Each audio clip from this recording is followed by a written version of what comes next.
భద్రాచలంలో ఈ మధ్య కొంతమంది కూలీలు పని చేస్తా ఉంటే ఒక ఆరంతస్తుల బిల్డింగు పేకమేళలా కూలిపోయిందండి. పేకమేళలాగా కూలిపోయిన తర్వాత దాంట్లో ఎంతమంది వ్యక్తులు ఉన్నారంటే, ఎంతమంది కూలీలు ఉన్నారంటే, ఇద్దరు కూలీలు. అంటే ఒక మేస్త్రి, మరొక కూలీ. ఈళ్ళిద్దరు పని చేస్తా ఉంటే అనుకోకుండా సడన్‌గా కూలిపోయిందండి. దగ్గర దగ్గర ఒక 2:30 ప్రాంతంలో ఈళ్ళు భోజనానికెళ్ళి వచ్చి మళ్ళీ పని స్టార్ట్ చేసి అంటే మధ్యాహ్నం పూట మళ్ళీ పని స్టార్ట్ చేస్తా ఉంటే అనుకోకుండా ఆ బిల్డింగ్ మొత్తం కూడా కూలిపోయి వాళ్ళ మీద పడిపోయింది.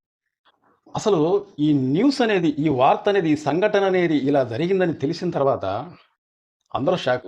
భద్రాచలంలో ఉన్న ప్రతి ఒక్కరు కూడా షాక్ అయిపోయారు. నాకు తెలిసినంత వరకు భద్రాచలంలో ఎప్పుడు కూడా ఇసంటి ప్రమాదం జరగలేదు. అంటే పెద్ద పెద్ద భవనాలు కూలిపోవటం, దాని కింద కూలి వాళ్ళు చనిపోవటం ఇలా ఎప్పుడు జరగలే.